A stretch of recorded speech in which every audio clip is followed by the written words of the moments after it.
Hi, everybody. Welcome to week 3, lesson 1. It's the final week for this packet and the final week for April. So with this packet, we are starting with a video. We're taking some notes, and then you're going to have an exit ticket. This video is going to be by far the longest video because we are taking notes. So if you have your paper packet, you are going to want to get these notes out, titled The Reformation. It is 3 pages long, but some of the boxes we're going to skip through. Also, feel free to pause this video whenever you need to while you're taking notes. The Google Slides is also posted on there, so if you watch the video and you need to go back and look at it, you are more than welcome. So the Reformation slides, if we were in school, would have started out with a episode of SpongeBob, but it would have been in French. And there is a purpose for this. So that whole first box of your notes, you can go ahead and cross out simply because we obviously can't watch this clip together. So go ahead and exit out. We can't watch it together, but the point was, as you're watching, I wanted to know if you could retell what the episode was about. It was not at all in English. I wanted to know if you could understand it. I wanted to know why you might watch shows in English or if you prefer Spanish at home. And why do you listen to music in English and Spanish at home? Your answer is probably because, duh, Miss Nappick, that's the language I speak.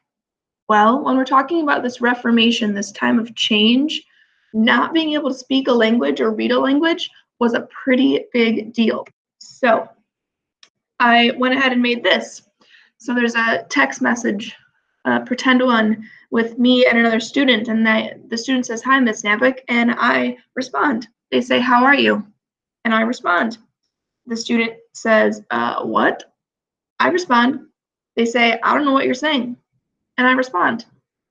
Can you understand what this text message is saying? You probably could if you speak German. But it's simply just saying, hello, oh, I'm good, I miss school. Why don't you know? I was really clear. And then the last one is, that's the point. So in this text message, you're reading this and you're saying, I don't know what they're saying. I'm guessing that Miss Nappick saying that this means, oh, I'm good, I'm in school. You're going to trust that's what I'm saying, but do you really know if that's what I'm actually saying? You can't prove it because you can't speak the language. I could be talking about my cats. So moving on to the Reformation. So this is how most people felt at the time in Europe. So the Reformation is this time, and we'll get into it, about religion and kind of this huge transformation in England and Roman Catholic popes and priests and the religion. So what is the Reformation? And this is not on your notes, but it would be important. So this is a 16th century movement for change involving the Roman Catholic Church, just as I was saying. It's transforming from what it was to kind of more how we know it now. So during the time of the Reformation, this is right after the Renaissance, right after this birth of knowledge, everyone wants skills, everyone wants to learn, and now moving into the Reformation, priests are the only ones who could translate the Bible and repeat what it said. At the time, the Bible was only published in Latin, and it's a language that only well-educated men could read. So if you're thinking, could a peasant read this? No way. No way. So go ahead and pause if you need to, but I'm going to keep going. So religious figures, the only way people could understand the religion was to listen to priests and the Pope. So if you think back to that text message slide a couple slides ago where I said, oh, I'm good, I miss school, you just have to listen to me and you have to trust that's what I'm saying because you don't know the religion to understand what it's actually saying. I could be lying to you. That's how people in Europe started to feel this time. Priests and popes were not always truthful and were sneaky. Just like at any time, there's people that want to gain wealth and want to be greedy, and they're going to kind of lie to you. And were they translating it correctly? Were they making it up? Were they saying that, oh, this page here in the Bible says you have to give money to your priest? Or, oh, you have to bring food to your priest. Or, oh, you have to give him your crops. No one could say otherwise, so people had to believe these priests and these popes, and that's why they wanted to start to change this religion. So if you keep going on your notes, we have this thing called indulgences. So not only are priests and the only ones able to translate the Bible at the time, the only one that's able to tell you what's religious right and wrong, well, now we have priests accepting money for indulgences. An indulgence is basically accepting money for forgiveness and bribes for heaven. So this is like Miss Napick or me accepting money to erase a lunch detention, where students can buy their dojo points. If I give, oh, who should I pick on? Maybe Eduardo a lunch detention, or Randy a lunch detention, and they're like, oh, Miss Napick, I'll give you $5 to erase my lunch detention. It's not really right. It's not really correct. But this is what priests were doing at the time. They say, hey, if you give me some money, I'll give you forgiveness through the church.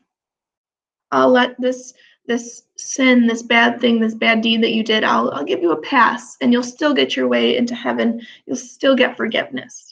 So now priests are the only one telling you how to read. That's what's in the Bible. The only ones translating it. Maybe they're lying. And now they're accepting money for forgiveness. Well, what they did with that money was their choice. They could actually give it to the church and improve the church, or they could keep the money for themselves, and that's what a lot of people did.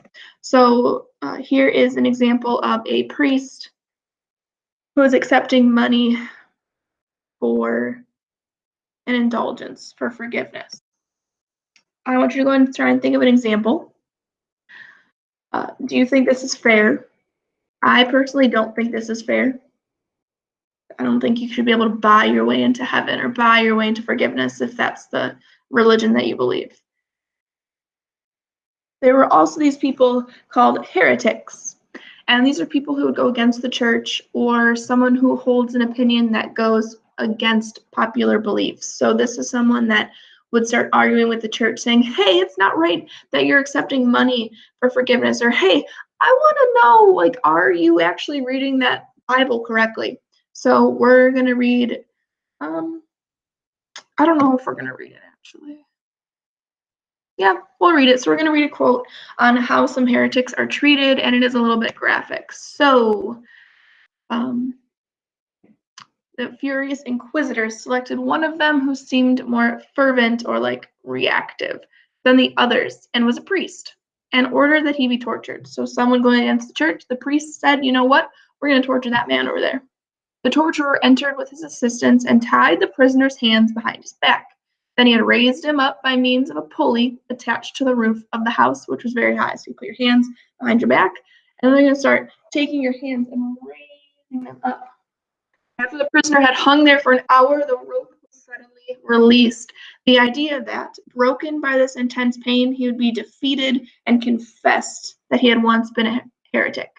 After he'd been raised and suddenly dropped many times, they asked whether he would confess that he was or was not a heretic. So they want people to accept and kind of agree that they're going against the church, that they're guilty of this, so then they can get further punishment. But one of the biggest heretics we're going to talk about is this guy named Martin Luther. So during the Middle Ages, few people other than monks, priests, and popes knew how to read and write. However, with the Renaissance, more and more people became educated and learned how to read. At the same time, the printing press was invented, allowing for new ideas, as well as scriptures of the Bible, to be easily printed and distributed. People were able to read the Bible for themselves for the first time. And if you have a whole group of people that were never allowed or never could translate the Bible for themselves, now they can. Now they can say, hey, that priest, he once told me that I had to give up my farm to him, but it doesn't say this anywhere in this like he said. He's a liar. And one of the most famous people to do this is Martin Luther. Not Martin Luther King Jr., They're both activists, but they are very different guys. One is acting for civil rights, and one is acting for religious rights. So we're talking Martin Luther, the guy with the weird hat, is Martin Luther. So he is a monk, and he began to question the practices of the Catholic Church. We're down here now. He found many areas where he felt the Bible and the Catholic Church disagreed. So he was one of those guys who would say, hey, the church, you translated that wrong. You lied to us. Here's my proof. And he would have the Bible translated to know what it said. On October 31st, 1517, Luther took a list of 95 points where he thought the church had gone wrong and nailed it to the door of a Catholic church. So Martin Luther literally wrote out a list of 95 complaints against the church, walked up to the church one morning on October 31st or Halloween, and literally nailed his list of complaints to the church's door in public so everyone could see. So now people are going to start giving him attention. Get it? It's a funny meme. His 95 Theses, this is how he looked, nailing his complaints against the door of the church, all the things that he's doing wrong. You have people looking at him going, oh my gosh, he's going against the church. There would be a fun video we might watch next week, actually. So let's see, his consequences.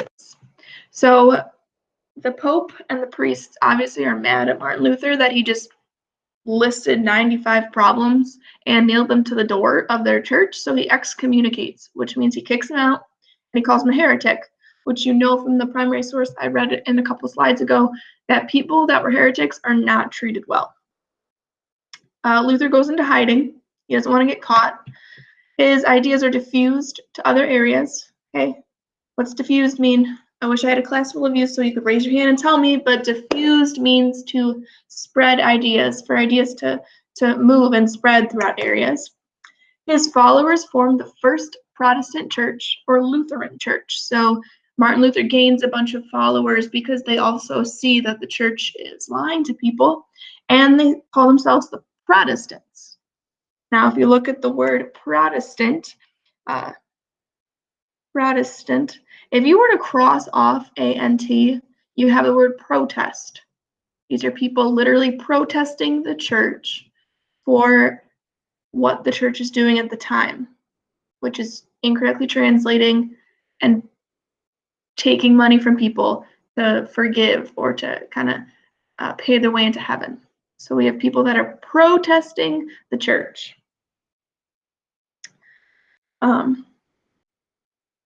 Another funny meme. That's all the notes I want you to take.